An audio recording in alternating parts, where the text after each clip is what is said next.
Hi, welcome to TalesBlip. Today we have a great story for you.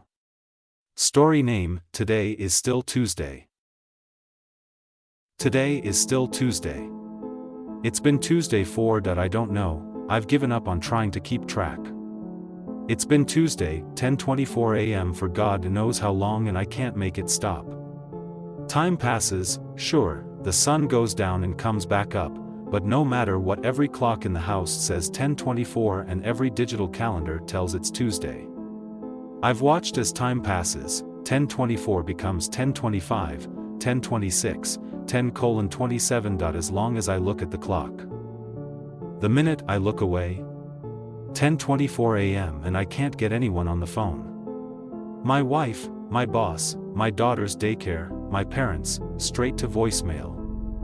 I'm getting lots of texts and emails from everyone telling me there's nothing wrong, they're fine, but I cannot get anyone to answer the phone. I'm probably rambling, let me back up and explain. When the COVID epidemic hit, like most companies, mine switched to working remotely from home. It worked out great for me, because our daughter was born just before things ramped up, so we really needed to be home with her since her daycare shut down. Once things started opening back up, daycare did as well, and at that point we really ready for her to be back at daycare. My wife's office opened back up, but my company recognized we could do our jobs just as well, if not better, at home than in the office, so they kind of let us working in the office or at home at our own leisure, provided we're getting our work done. At some point, I can't even remember how long ago, my wife left to drop our daughter off at daycare and just never came home. I typically get wrapped up in what I'm doing, so didn't notice at first, but every time I looked down at my phone the time still read 10:24 a.m. At first I thought something was going on with the clocks on my phone and computer, but then I noticed the microwave and oven didn't seem to be working either. Confused, I texted my wife, but she assured me there wasn't anything weird on her end. As the day went on, and I started feeling more and more paranoid, I asked her what time she had. After some convincing, she told me, 10:24. I tried to explain none of the clocks changed, but she kind of just brushed me off and told me she was busy and couldn't talk. I'm not a goldfish, so I know that time is passing, so as the day went on I continued getting more and more anxious. I tried to call her, but all I got was voicemail. As the sun started going down and it started getting darker, I started to worry. I asked if she would be leaving soon to pick up our daughter, but she assured me she would get her in about 6 hours when she gets out of work. Night fell, and she never came home. When she would answer me, which was only by text, it was to tell me nothing is wrong but she's really busy and can't talk right now. The following day, after a completely sleepless night of fear and anger, I decide she's run off somewhere, and try to reach our daughter's daycare. Surely they could tell me when my wife picked up our daughter yesterday and maybe knew if something seemed wrong? I call the main office and voicemail. I email the director, and she assures me everything is fine and my wife dropped our daughter off on that day, Tuesday at 7:30 a.m. I've made countless similar emails and text messages, and it's all the same. And I could almost live with it, if it weren't for the fact that nothing in our house seems to change. Any food I eat reappears, garbage I throw away disappears from the garbage can, anything I put from one place to another materializes back in its original spot. Not right in front of my eyes, but if I leave the room, it's as if whatever I did in that room never happened. I'll give you an example. I've got a bowl of 5 bananas on the counter in my kitchen, which has been there for who the fuck knows how long. I eat one, and now I've got 4. And there will always be 4, as long as I sit there and look at them. Or even as long as I'm in the kitchen. But if I walk away to go to the bathroom or get something out of my office, 5 bananas, in a bowl, yellow as the day we bought them. And I'm almost positive, it's not like magic. Someone, or something, is doing it. And the only reason I say that at this point, is because I hear things. Our house is decent sized, not huge but large enough. We moved in right around when my daughter was born and COVID started. Our previous house was a one-story two-bedroom house, and with my wife and I working from home with an infant, we were always on top of each other. I joked with my wife when we first moved into our new house how weird it was being in a house where I sometimes didn't know where she was, because we used to always be able to hear each other no matter what part of our old house we were in. What I'm trying to say is, this is a house where you can leave one room and not necessarily know what's happening in another part of the house. And what's happening is often something. When I leave a room, I hear things. Footsteps. Doors opening. Doors closing. Maybe a window every now and then. What often happens is something like this. I'll eat a bowl of cereal and a cup of coffee, wash them, and put them in the dish strainer, eat an apple or a banana, and sit around my living room getting work done. I used to work in the office, but now I need to be in the center of the house for my own sanity. Eventually I'll get up to use the bathroom or grab my slippers or just get something I need, and I'll start hearing it. A door opens somewhere, maybe there's footsteps, maybe there's not, maybe another door somewhere closes. I walk back into the living room, whatever dishes I've used are back in the cupboard and I've got 5 bananas or apples again. And maybe I could live with all of this, if it weren't for the fact that I can't leave.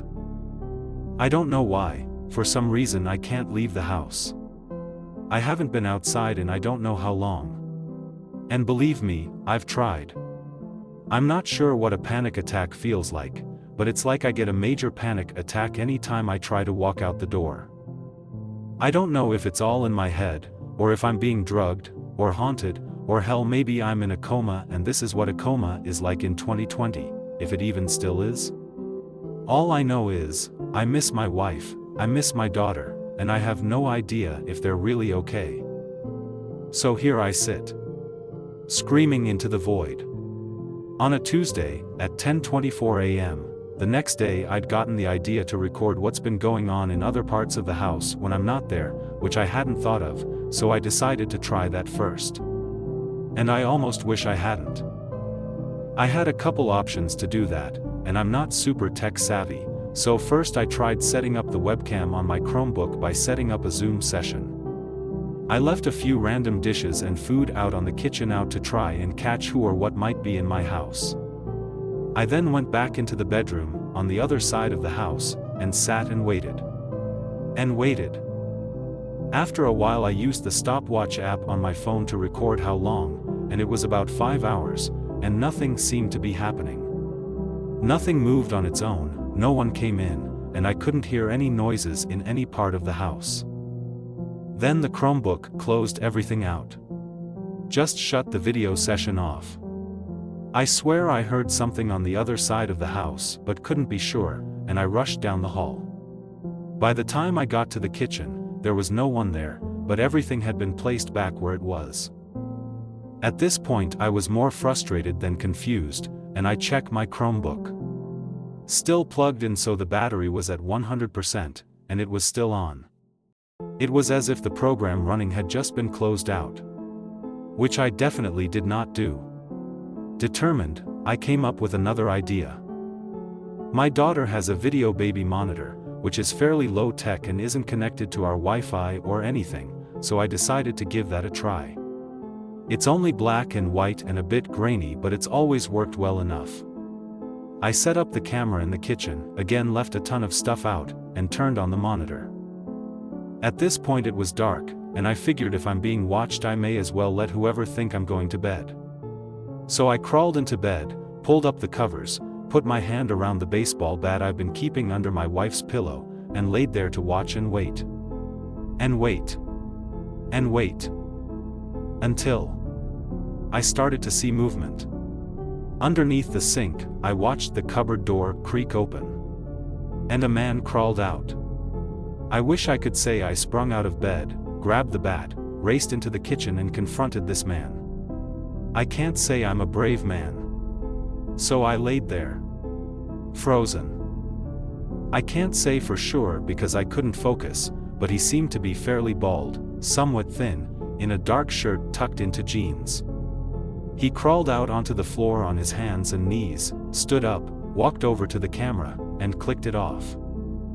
I don't know how long I laid there alone in the bed I shared with my wife, unmoving. I listened closely for any kind of noise. Footsteps. Voices. The hallway is hardwood, but our bedroom is carpeted. I could likely hear him coming down the hallway, unless I'd already missed it, but I'd never hear him walk across the soft carpet floor until it was too late. I don't know where he went, but by the time it started to get light out he had never come into our room. Bat in hand, I slowly crept down the hall into the kitchen/living room, ready to swing. No one seemed to be there. But all the food and dishes I left out were back where they belong. I opened the cupboard under the sink, but found no one. I frantically swung all the cabinets open, but found nothing. It was then I noticed the sliding door. Our kitchen faces the backyard, and has a sliding glass door that opens out onto our back porch. Our house has a fairly open floor plan, so when you walk in you can go up a set of steps into the living room, dining room, and kitchen, and down the hall you'll find our bedroom, my daughter's room, my office, and the bathroom. Back by the front door, there's another set of steps that go down into the finished basement, which has another 2 doors and a crawlspace in the laundry room. What I'm trying to get at is there are multiple ways in and out of the house, and I've left them all locked for quite some time now. Except the sliding door in the kitchen was now unlocked. Which could make some sense, because it can't be locked or unlocked from the outside. So, if you were to go out that door, you could close it but you couldn't lock it. At this point I was done. I had to get out, and I would push through whatever anxiety that was forcing me in the house. I sprinted down the front steps to the door, and a wave of panic and nausea overwhelmed me. I tried to pull myself together and reached for the doorknob when the doorbell rang. I instinctively ducked down. I don't know why, for all I knew my wife was finally home with our daughter and couldn't get in with the door locked. I peeked out the window, unsure what I would find, and saw a man standing there. From what I could see, he did not seem to be the same man I saw last night. He was a little heavier, with dark hair and a tie-less suit jacket.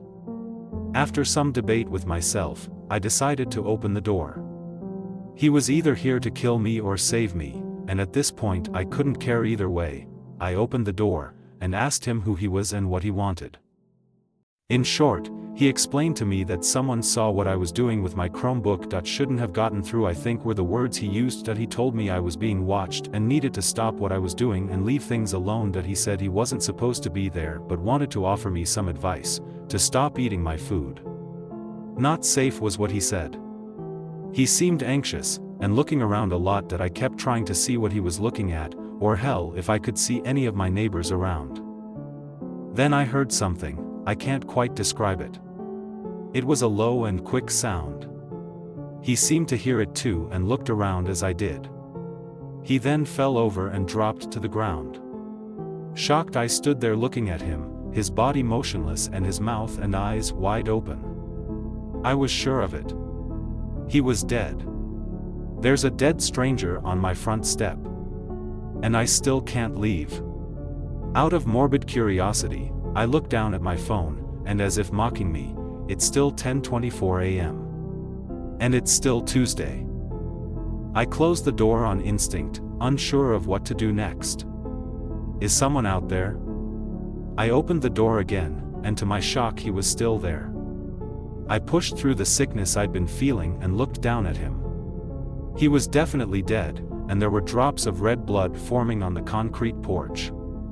I dialed 911 knowing I likely would get nothing, and as I expected the call was dropped like I was out of service. I don't know what I would have even told them. I spent the rest of the day pacing around the house, trying to think of my next step. I decided to try and make another break for it. I don't know if someone's out there, but my chances were better trying to get out than waiting for them to get in. As I discovered last night, they're in already anyway.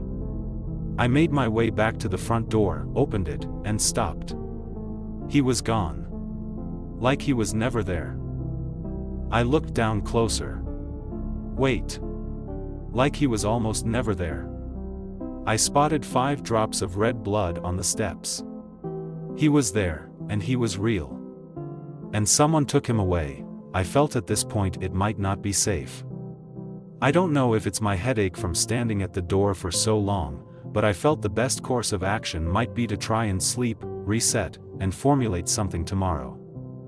I remembered what that man said about the food. Don't eat anything. Not safe. Against my better judgment, I avoided eating or drinking anything. As the day went on, I was losing energy and focus, and needed sleep, but first, I needed some more research. I set up the baby monitor in the kitchen, and made a huge mess. Tons of food out on the counter, pots and pans, I even broke a few plates. I then remembered, we have another camera. When he got the baby monitor, it came with 2 cameras, one that we typically take with us when we're going out of town, so it's tucked back in my daughter's closet and I'd forgotten about it. I felt I had the first floor fairly well covered, and would try and make out if anything is happening in the basement.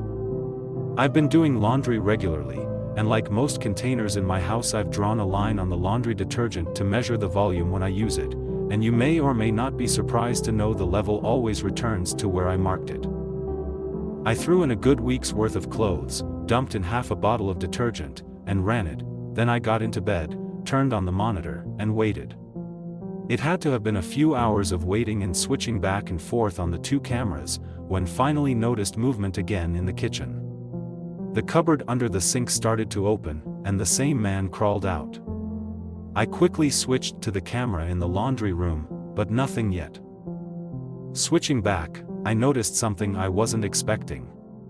As he stood up, another arm reached across the camera, around the back, and switched it off. Like I feared, there was more than one of them. I didn't stand a chance in a confrontation. I switched back to the laundry room in time to watch the panel for the crawlspace pop off the wall and clatter onto the ground. A thin woman climbed out. She had short dark hair, and some kind of shirt and pant combo I couldn't identify. She stood up and walked towards the camera. Then she stopped, looked at me, smiled, and switched the camera off. I couldn't take it anymore. Whoever they are, they're everywhere, and they know I know they're here. It was only a matter of time before they came for me. Baseball bat in hand, I slowly crept out of bed and moved towards the window. I looked once more at the monitor, switching between the laundry room and kitchen. No one in sight. Then I heard footsteps coming down the hall. Slow and deliberate. Letting me know they were coming, I opened the bedroom window and climbed out. Fortunately, our bedroom opens out onto the ground on the side yard, so I quickly dropped down and broke into a sprint. I ran down the driveway, into the street, and around the corner. Our neighborhood sits on top of a hill, and our house sits at the end of a cul-de-sac. I got to the top of the hill and ran as fast as I could, down the hill and using gravity to my advantage to speed up. Halfway down the hill, I picked up too much speed and my feet gave out. I flipped head over feet, at least 5 or 6 times, down the paved hill. I felt the skin on my face scrape off as my shoulders and knees slammed into the pavement. I eventually came to a stop at the end of the street and watched as the bat bounced across the road into the ditch on the other side. Trying to pull myself up, I moved towards the other end of the street when I heard a large vehicle speed towards me. I looked up as a large dark van stopped in front of me. 2 hands grabbed me by the face and pulled me in. We were in motion again before the door closed and I was slammed onto the empty floor of the van. I looked up at the 2 large men standing over me. I spotted another man driving, and a 4th stood in the back of the vehicle. Trying to get my bearings, I weighed my options. I'm not much of a fighter, and this man didn't look to be either, but the other 2 standing over me surely were. The driver likely wouldn't be able to get into the back fast enough, and most definitely not without stopping or crashing. I tensed my body to pounce toward the man in back first. If I take them all by surprise, maybe I have a chance. As I prepared myself to attack, he said, "Your wife and daughter are safe." I stopped and sat back down. "They're alive, and it will stay that way if you stop what you're doing." I asked him who they were, what they wanted, what they were even doing. He wasn't menacing, but spoke with almost indifference. Like when you run into someone at the grocery store and they just don't have time to talk. "We're conducting a test," he told me. I asked him, "A test for what?" "To see what would happen. And you will let us continue, if you want your family to stay safe. They think you're dead. So does everyone. And that is how it will stay." It made no sense to me. I shook my head in disbelief, but he offered me no more explanation. Then I remembered what that other man said about the food. Not safe. The groceries we bought years ago that I ate so long ago must surely have been replaced, countless times, by these people. Whoever they are. That might explain the panic attacks, headaches, and nausea whenever I've tried to leave. And why I made it so far outside tonight. I haven't had a bite to eat since yesterday. I don't know what, but they must be doing something to anything I eat. Drugged it with something, I don't know what. Before I know it, we're pulling up to my house and I'm being tossed through the front door. I was back home. In my prison, where I now must stay if there's any hope of my wife and daughter staying safe. Whoever, or whatever, they are everywhere. They're in my phone, my computer, answering any of the messages I thought I was sending out to the world. Changing the clocks. 10:24 a.m., they're in my house, in my walls for all I know. Rearranging and replacing my life to make it seem like any action I take never even happened.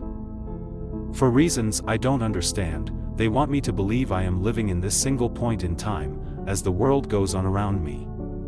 So here I sit. It's 10:24 a.m., and today is Tuesday.